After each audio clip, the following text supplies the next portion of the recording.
അധികാരത്തിലെത്തിയ ശേഷം PM ശ്രീ നയപരമായി രാഷ്ട്രീയമായി ഞങ്ങൾക്ക് നടപ്പാക്കാനാകില്ല എന്ന് ഏതെങ്കിലും ഒരു ദിവസം ഈ സർക്കാർ പ്രഖ്യാപിച്ചിട്ടുണ്ടോ? ഇല്ല. ഇനി അങ്ങനെ ആ PM ശ്രീ നടപ്പാക്കാനാകില്ല എന്ന് കേന്ദ്ര സർക്കാരിനെ ഒരു തവണയെങ്കിലും ഒരു കത്ത് വഴിയെങ്കിലും ഇതുവരെ അറിയിച്ചിട്ടുണ്ടോ? ഇല്ല. ഒരു കത്തയച്ചിട്ടുണ്ടോ കേന്ദ്ര സർക്കാരിന്? കേന്ദ്ര വിദ്യാഭ്യാസ മന്ത്രാലയത്തിന് ഒരു കത്തയക്കുക.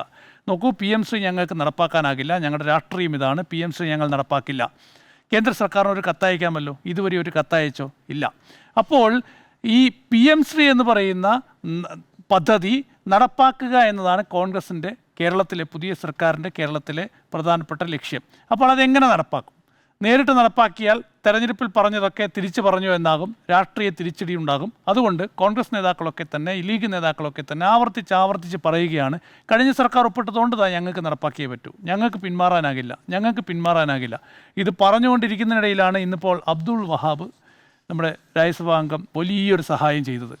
ആ സഹായമാണ് ഇന്ന് രാജ്യസഭയിൽ കേന്ദ്ര വിദ്യാഭ്യാസ സഹമന്ത്രി ജയന്ത് ചൗധരി വളരെ കൃത്യമായി പറഞ്ഞു. അത്ര വലിയ സഹായം ആരും ചെയ്തിട്ടുണ്ടാവില്ല. വളരെ കൃത്യമായി ഇന്ന് രാജ്യസഭയിലെ കേന്ദ്ര വിദ്യാഭ്യാസ സഹമന്ത്രി ജയന്ത് ചൗധരി വളരെ കൃത്യമായി വ്യക്തമാക്കി, PM ശ്രീ പദ്ധതിയിൽ കേരളം ഒപ്പുവെച്ചിട്ടുണ്ട്. അത് ഒപ്പുവെച്ച സാഹചര്യത്തിൽ ഇനി ആ പദ്ധതിയിൽ നിന്ന് പിന്മാറാൻ പറ്റില്ല എന്നൊന്നുമില്ല എന്ന് വളരെ കൃത്യമായി തന്നെ പറഞ്ഞിട്ടുണ്ട്. അവസാനം എങ്ങനെയാണ് പറയുന്നത്? Therefore, the state that do not sign the MOU or withdraw from the scheme stand to miss out these benefit. എന്താണ് PM ശ്രീ സ്കീമുമായി ബന്ധപ്പെട്ട ബെനിഫിറ്റ്സ്? അത് മോളിൽ പറയുന്നുണ്ട്. ഈ PM ശ്രീ പദ്ധതിയിൽ എന്തൊക്കെയാണ് വിദ്യാഭ്യാസ സ്ഥാപനങ്ങൾക്ക് കിട്ടുക എന്നൊക്കെ പറഞ്ഞ് കുറച്ച് കാര്യങ്ങൾ പറയുന്നുണ്ട്. ആ ബെനിഫിറ്റ് കേരളത്തിന് വേണ്ട.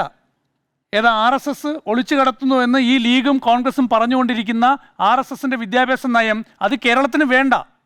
അപ്പോൾ ആ ബെനിഫിറ്റ് കിട്ടില്ല എന്നാണ് പറയുന്നത്. ആ ബെനിഫിറ്റ് വേണ്ടല്ലോ, പിന്മാറുന്നതുകൊണ്ട് പ്രശ്നമൊന്നുമില്ല. ആകെ പ്രശ്നം എന്ന് പറയുന്നത് ആ ബെനിഫിറ്റ് വേണ്ടല്ലോ കേരളത്തിന്. അപ്പോൾ ഇവിടെ നിലപാടെടുക്കേണ്ടത് മുസ്ലിം ലീഗും കോൺഗ്രസുമാണ്, UDFുമാണ്. ഇതാ കേന്ദ്ര സർക്കാർ വളരെ കൃത്യമായി തന്നെ പറഞ്ഞിരിക്കുന്നു. PM ശ്രീ പദ്ധതിയിൽ കഴിഞ്ഞ സർക്കാർ MOUയിൽ ഒപ്പുവെച്ചു എന്ന് പറയുന്നു. ആ ഒപ്പുവെച്ചതിന് ശേഷം ആ പദ്ധതിയിൽ നിന്ന് പിന്മാറാനാകില്ല എന്നൊരു സാഹചര്യമില്ല. കേരളത്തിന് വേണമെങ്കിൽ പിന്മാറാം. കേരളത്തിൽ ഇതിനകം തന്നെ പിന്മാറിയിട്ടുണ്ട്. കേരളം ഇത് നടപ്പാക്കില്ല എന്ന് വ്യക്തമാക്കിയിട്ടുണ്ട്. അപ്പോൾ അതുകൊണ്ട് ഇപ്പോൾ കേരളം അത് നടപ്പാക്കുന്നില്ല. ഇനി പിന്മാറിയാൽ തന്നെ ഒരു കുഴപ്പവുമില്ല എന്ന് കേന്ദ്ര സർക്കാർ വളരെ കൃത്യമായി പാർലമെൻറ്റിനെയാണ്, തെരുവിലല്ല, പാർലമെൻറ്റിനെ, ഇവിടെ നിന്ന് തെരഞ്ഞെടുത്തു പോകുന്ന MP-മാർ ഇരിക്കുന്ന രാജ്യസഭയിലെയും ലോക്സഭയിലെയും MP-മാർ ഇരിക്കുന്ന പാർലമെൻറ്റിനെയാണ് കേന്ദ്ര സർക്കാർ അറിയിച്ചിരിക്കുന്നത്. അതുകൊണ്ട് PM ശ്രീയിൽ നിന്ന് പിന്മാറാനാകില്ല എന്നുള്ള കോൺഗ്രസിൻ്റെയും ലീഗിൻ്റെയും ഇതാ നിലപാട് ഇവിടെ പൊളിഞ്ഞു വീഴുന്നു.